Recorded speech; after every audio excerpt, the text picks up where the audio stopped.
and it's fabulous to have so many people here, and I apologise we aren't able to accommodate everybody in the session today, but hopefully you can spread the word after the sessions.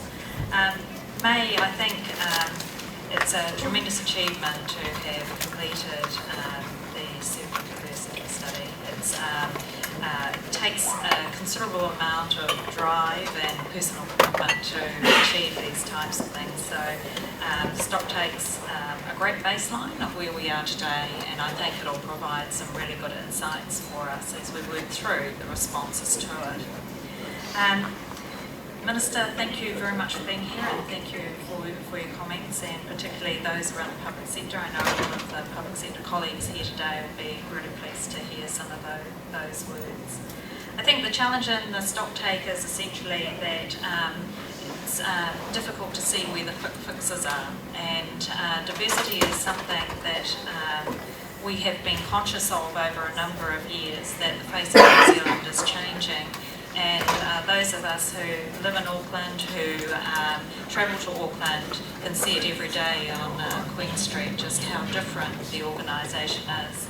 If I think about it, I come from a small farming community in the Waikato, and diversity there meant Maori and Pākehā living together. But diversity today, if you're growing up in Auckland, means that you'll probably have a wide range of different ethnic groups within your schools, within your local communities. And I agree with the Minister, it's brought a whole richness to the food landscape of Auckland and New Zealand. So the Superdiversity challenges that we see at Customs are absolutely not confined just to our border.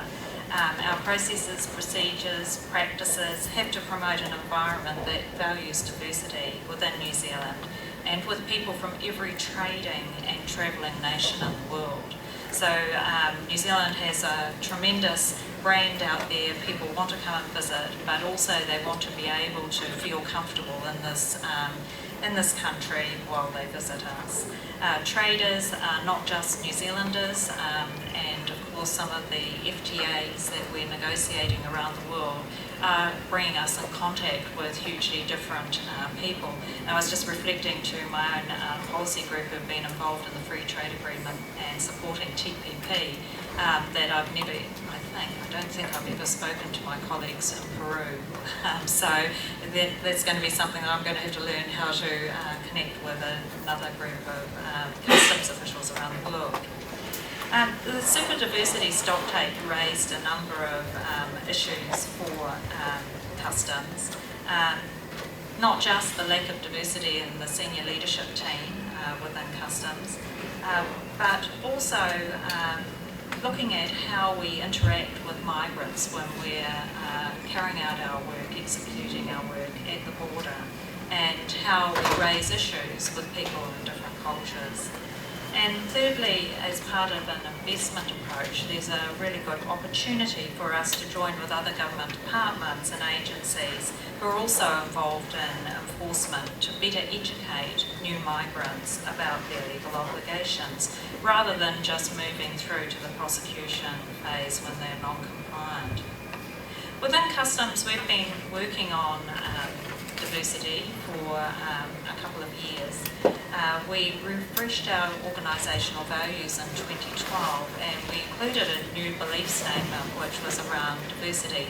Valuing diversity makes our organisation stronger was the statement that we included. And it was in February 2014 that we realised we perhaps hadn't done enough to support that objective, and we formed our first group of people from right across the organisation, practically a vertical slice of the organisation, as representatives on our Diversity and Inclusion Council. And they have developed a strategy for the next 4 years, and realising in that strategy that diversity is crucial for our customs operations. And a number of speakers have talked about Auckland and its unique needs, but we were very privileged to be part of a national focus on diversity and inclusion last year. And in our organisation we invited quite a few international speakers. We used Professor Paul Spoonley to talk about the changing demography of New Zealand. We've also had the Department of Statistics, and Liz was very generous with her time to come and talk about how she sees the changing face of New Zealand and the good work that they're doing at Statistics New Zealand.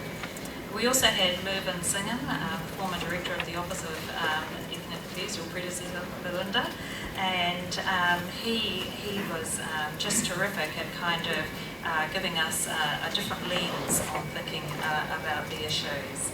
We also had Professor Bob Wood from the Melbourne Business School come and talk about unconscious bias. And I think this was a particularly good piece of work that we did across our leadership team, just to raise the level of consciousness about how unconscious you can be as part of your recruitment processes and unconsciously have a bias in who you're selecting.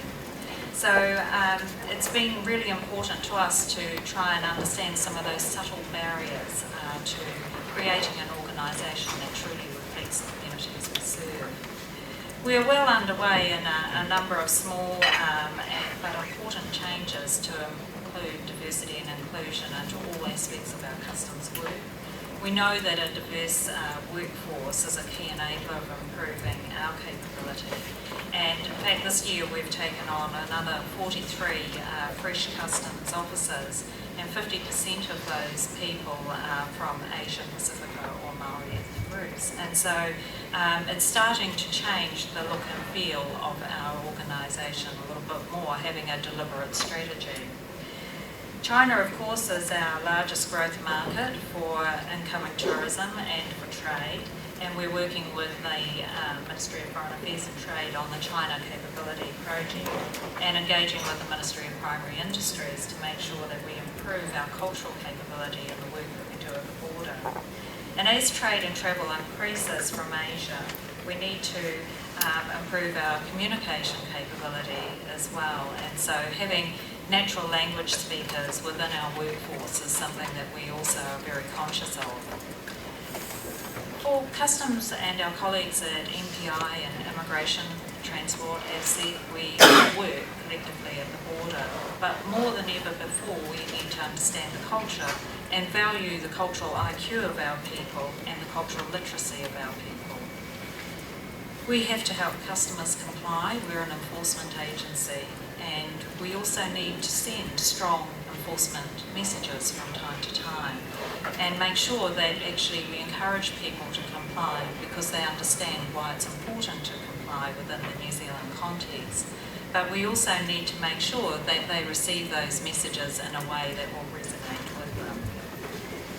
We're fortunate to have a number of growing language speakers within our organisation, and it's not about having translators or interpreters, but we need to really use those people to help us reach out to the communities they're from and work with them to understand the unique needs of the different communities we serve.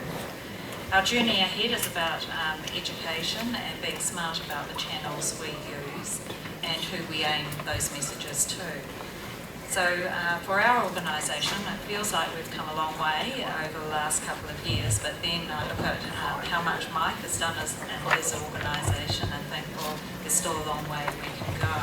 And I think, Mike, the police is a terrific example of having a workforce that really represents the communities that we serve. And over time, we hope to emulate that really fine example you set. And David, it's great to be able to share the podium with MB because MB includes immigration. Of course, immigration is one of our key border partners. And I know many people in this room will be actively working in the area of diversity as well. So Customs has come quite a long way over the last few areas in this field, but I can assure you it's both a colourful and interesting journey. But I think one of the things that is really encouraging about it is the way in which we're going around doing this piece of work, which is using people from our different ethnic communities who are part of our staff today and using them to help us understand what the requirements are. So unlike some of the governance fora that we put vacancies up on our intranet for people to apply to have a post on them, the diversity and inclusion ones actually get a huge number of applicants from across our staff. So I agree very much with what you said, May. Diversity is here now, it's an issue now, and it's something actually that our staff really want to see us doing better in. So thank you very much for your attention.